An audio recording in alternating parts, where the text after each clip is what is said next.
လူတွေရဲ့အတွေးထဲမှာဆွဲလန်းမှုတစ်ခုရှိတယ်။အဲ့ဒါဘာလဲဆိုတော့အစဉ်ပြေခြင်းတယ်။အဆအဆရရအစဉ်ပြေခြင်းနဲ့ဆွဲလန်းမှုတစ်ခုရှိတယ်။ကျွန်တော်ဘာလို့ဆွဲလန်းမှုလို့သုံးလဲဆိုတော့ဘယ်ကိစ္စကိုလုပ်သည်ဖြစ်စေကျွန်တော်တို့ရဲ့မသိစိတ်ရောသိစိတ်တွေမှာပါအစဉ်ပြေခြင်းတာကအော်တိုရှိနေတာ။အစဉ်မပြေဘူးဆိုရင်ဘယ်လိုလုပ်အောင်မလဲဆိုတာကိုယ့်ရဲ့ပလန်ကိုယ့်ရဲ့တီထွင်မှုဘာလို့အစဉ်ပြေခြင်းနေတာတော့ကျွန်တော်တို့ရဲ့ imitant ကြီးမားလွန်းတဲ့အဆွဲလို့သုံးလိုက်တာပါ။မင်္ဂလာပါကျွန်တော်နာမည် Boys ပါဒီနေ့ Idiot of Life Season ကနေပြီးတော့ကျွန်တော်တို့ရဲ့အတွေးတွေထဲဆွဲလန်းမှုတွေနဲ့အတူကျွန်တော်ရဲ့ podcast လေးကိုစတင်လိုက်တယ်ညီကောင်မောင်နှမတွေနဲ့မတွေ့ရတာလည်းကြာပြီနေကောင်းကြရလားဗျကောင်းမွန်တဲ့ကြံလေးဖြစ်ကြပါစေကဲစလိုက်အောင်ဒီနေ့ခေါင်းစဉ်လေးကတော့ထိတ်ချုပ်ခံလူတွေအတွေးနဲ့ဆွဲလန်းမှုကျွန်တော်အဲ့လိုသုံးလာတာဗျအတွေးတွေကိုလူတွေ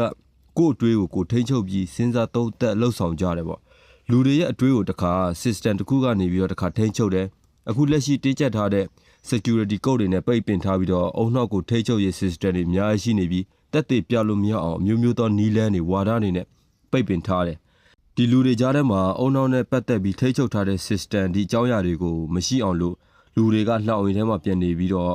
ခိုင်းတာလို့ကျွေးတလောက်စားနေရတယ်ဆိုပြီးတော့လူတိုင်းတတိမထားမိအောင်စီစဉ်ထားတဲ့ system တွေဗျကျွန်တော်တို့တွေကအကုန်ကိုယ့်အတွေးကိုမပိုင်တော့ဘူးကမ္ဘာအဖွဲ့အစည်းတွေထဲမှာလည်းနိုင်ငံအလိုက်မျိုးရိုးဗီဇ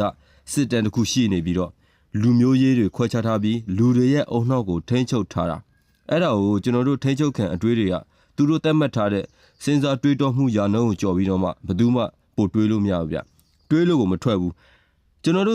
ကိုယုံနိုင်ရဲ့လားပေါ့ကျွန်တော်တို့လူသားတွေအကုန်လုံးမှာနိုင်ငံလိုက်ငွေကြေးအနှိမ့်မြင့်ရှိသလိုလူတွေရဲ့အတွေးခေါ်ကိုလည်းအနှိမ့်မြင့်ထားတာဗျဘာလို့လဲဆိုတော့အခုမှစစ်ပွဲတွေနဲ့မှပုံမတိတာလာတာနိုင်ငံတကာနိုင်ငံကြီးတွေရဲ့ဩဇာနဲ့ဥပဒေတွေကိုနိုင်ငံငယ်လေးတွေကနေပြီးတော့ရှင်ပြိုင်လို့မနိုင်အောင်တောင်လှုပ်ထားကြတာဗျအဲ့ဒါမှလည်းနိုင်ငံကြီးတွေအနေနဲ့ကမ္ဘာမှာဩဇာကိုတစ်ချိန်လုံးထိန်းချုပ်ထားနိုင်ပါလေနော်ဒါကြောင့်ကျွန်တော်တို့တွေကကိုယ်တွေးကိုမပိုင်ဘဲနဲ့ကျွန်တော်တို့ကထိန်းချုပ်ခံအတွေးတွေနဲ့ရှင်တန်နေတဲ့လူသားတွေဖြစ်နေရတာအာရှရဲ့စင်းရဲနွမ်းမှုကြားထဲမှာနေထိုင်နေရတော့အစွဲလန်းတွေရှိပြီးတော့ဘာမှမဆိုအသေးဖွဲအကုန်လုံးဝအစဉ်ပြေခြင်းတာကျွန်တော်တို့ရဲ့အစွဲပေါ့နော်ဒါကြောင့်မလို့ဒီအစဉ်မပြေမှုဆိုတဲ့စကားလုံးတွေကြားထဲမှာကျွန်တော်တို့မှာဆွဲလန်းမှုတစ်ခုလို့ဖြစ်လာတာဘသူကမှအလုပ်တွေအကုန်ပြီးရောမလုပ်ချင်ကြပါဘူးအစဉ်ပြေခြင်းကြတာအမှန်ပဲမဟုတ်ဘူးလားဗျဒါကြောင့်ဆွဲလန်းမှုတစ်ခုနဲ့နီးစက်ရအလုပ်ကိုအစဉ်ပြေစွာဖျက်ဆီးနိုင်ဖို့ဝါသနာတွေကိုဘေးဖက်ပြီးတော့စာဝတ်နေရေးအစဉ်ပြေဖို့ဆွဲလန်းမှုတစ်ခုနဲ့လောက်ကင်နေကြရတာဗျမှန်တယ်မဟုတ်လားနိုင်ငံရေးရဲ့လက်ကွက်တွေကြားတဲ့ကအသက်ရောက်မှုရှိဆုံးတဲ့လူသားတွေပေါ်မှာဆိုရင်ပိုတော်စိုးနေသေးတဲ့မူရစ်စေဝါးတွေနဲ့လောင်ကစားကိစ္စတွေကိုအစဉ်ပြေဖို့အတွက်နဲ့ဆွဲလန်းယူတော့ပြီးလူတွေဟာနောက်မလှဲ့ပဲနဲ့လုံနေကြတာဒီခေတ်ဆိုအဆိုးဆုံးခြေအနေတွေမှာရက်တည်နေကြရပြီးတော့လူတွေဟာအစဉ်ပြေခြင်းလို့ဆွဲလန်းမှုတွေနဲ့ကောင်းကောင်းကြီးကိုရွေးနေသမျှအရာအကုန်လုံးကိုထိချုံမှုတစ်ခုအောက်မှာရက်တည်နေရပြီးဖြက်စီးခံနေကြရတာဒါကက်ဘေးတွေနဲ့မဆိုင်ဘူးနိုင်ငံအလိုက်လူမှုရေးဆိုတဲ့နယ်ပယ်တစ်ခုလုံးကိုကောင်းကောင်းကြီးထိန်းချုပ်ပြီးတော့ကမ္ဘာအာဏာဆိုတာကိုလည်းကောင်းကောင်းကြီးပုံဖော်နေကြတာဗျစားဝတ်နေရေးတွေအလောက်ကင်တွေနေထိုင်မှုတွေစတာတွေကစအစင်မပြေတာတွေရှိလာတော့လူတွေဟာပို့ပြီးတော့ထိန်းချုပ်မှုအောက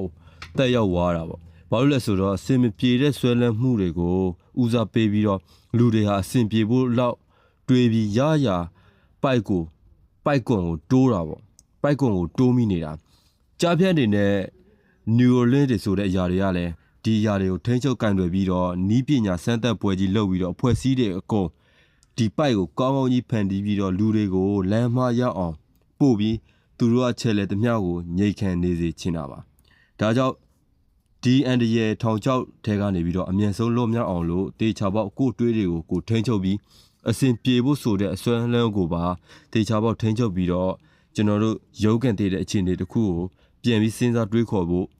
ကျွန်တော်အနေနဲ့တိုက်တွန်းပြစေအနာဂတ်ကိုဖန်တီးနိုင်ပြီးတော့လမ်းလျှောက်နိုင်ကြဖို့ကျွန်တော်တို့တိုက်တွန်းပါတယ်မူရစ်ဆေးနဲ့